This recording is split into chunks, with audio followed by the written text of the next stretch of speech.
Good evening, I'm Dagan McDowell. And I'm Sean Duffy. Welcome to The Bottom Line. How many lies can this White House tell before enough is enough? I promise to be a president for all America, whether you voted for me or not. You can put the emphasis on or not. With every passing month, it seems the migrants who cannot vote, who cannot work and provide for themselves are getting more attention from our government than the people funding it. You paid the price for the madness, literally. Will you be adding a tax to help pay for this? Well, I think people are clearly familiar with what my vision is for revenue in this city. That's not a no. Cities, states, organizations all forced to make the decision, cough up more money or go broke. Yeah, in New York, the governor wants $2.4 billion from the state's budget to go to the migrants in the Rotten Apple. In Colorado, a hospital system on the verge of a breaking. As migrant costs rack up, Denver Health didn't get compensated for $136 million worth of services last year. A large part of that coming from illegal migrants. In just 1 year, the system saw 8,000 migrants who made about 20,000 visits. So to put it into perspective, just how large the migrant crisis has become, take a listen to this. We just passed a budget with $4 billion for border security that we shouldn't be paying, Bill. That's more money than 13 states have total budgets. The biggest states in America by population are California, Texas, Florida, New York, Pennsylvania, Illinois, and the state of illegal immigrants.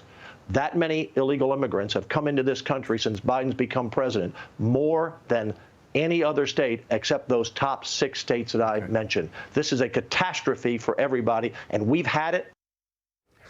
Meanwhile, as the White House tries to act innocent and blame the open border on Congress, on Republicans, everyday Americans are dealing with the consequences. Like Josephine Dunn, whose daughter, she died of fentanyl poisoning back in 2021 when she was just 26 years old. She wanted to speak with DHS Secretary Alejandro Mayorkas today, but apparently he was too busy. I flew from Arizona to meet him and face him and ask him why. And he's not here today. I did not know that until after I landed yesterday. And he doesn't have the decency to even show up. That is correct. And talk to you personally. Today is my daughter's birthday. I would have much rather been home with my poor husband grieving her. I didn't need to be here today. So whatever he's doing, I hope it's more important than that. So what exactly was Mayorkas up to today?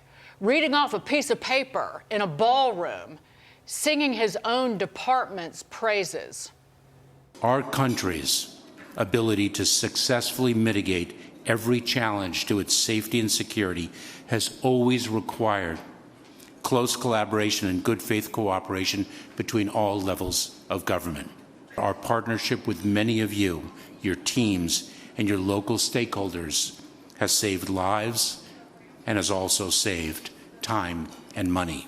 He's outrageous. All right, let's bring in Mayra Flores, former Congresswoman out of Texas, who is running for Congress once again. Good to see you, Congresswoman. I hope you're doing well. Thank you. You served. I served, and you have to be compassionate for people that go through difficult times and difficult experiences, especially when it relates back to your job. The fact that Mayorkas would be so callous and wouldn't meet with Josephine Dunn about the death of her child from fentanyl, which more than likely came across our southern border. It's truly heartbreaking to see what Mayorkas has done to this country. He's betrayed the American people. Nothing should be more important than talking to this mother who's lost her child. I just can't imagine. And I hope that parents in this country start putting the shoe, in the shoes of parents that have lost, their children. It's the leading cause of death in this country. And this is why I've been calling for years for border security and for Mayorkas' impeachment. He does not deserve to be in that position. We need to stop calling him secretary because he does not deserve to have that title. He has betrayed the American people. He needs to be impeached. I don't know what's taking so long. The Biden administration and Mayorkas have allowed 8 million people to be released into this country illegally. And they both seem to still have a job. I don't know how. But former Congresswoman, Mayorkas is just taking orders from Joe Biden. This is exactly what they want. That's why he still has a job. If he had stood up and said, we're going to do something about the border and the fentanyl poisonings and the financial hardship being inflicted on cities and states from sea to shining sea, if he had stood up and said that, he wouldn't be in that job. So ultimately, this is on Joe Biden. And what they're going to do and what they are doing is just turning and making this a Republican problem and lying over and over, saying, well, they introduced a bill that would have solved this problem. No, they introduced almost day one an amnesty bill that even Nancy Pelosi, who was House Speaker at the time, would not take up, because it would give amnesty to millions of illegals at the time and potentially allow others who Donald Trump had deported back into the country. That's the lie that they're trying to cover up. And that was almost day one.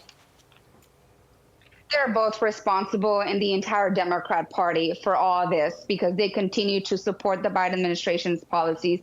We did not have this happening under the Trump administration. My husband is a Border Patrol agent. I live here at the southern border, and we were not going through this under the Trump administration. We were not even going through this under the Obama administration. I mean, Obama was known as the deporter in chief. He actually has more deportations than President Trump. So none of this was happening. So they cannot continue blaming Congress. They removed the policies that were working under the Trump administration. We had a secure border. It's simple. Just allow our Border Patrol agents to enforce the laws that we already have in place that Congress passed a long time ago. We have laws, except the Biden administration and Mayorkas doesn't allow our Border Patrol agents to enforce them. That's the problem here. And we don't need more funding to process more people. No doubt. Let's secure the border. Mayra Flores, you won one of the toughest seats in the country. You lost it. Now you're running again. Immigration, obviously going to be a big issue for you and for Joe Biden. Best of luck. Absolutely. As you're running for Congress again, Mayra Flores. Thank you. Thank you. May I add one quick thing? Friend of mine, big old Democrat, always been a Democrat. Today, she came up to me and said, there are all these illegal migrant children on the subways with their parents selling candy. Where's child services? How is this happening? And it has completely turned in the last month. This is a loser issue for every Democrat in this country. We'll see.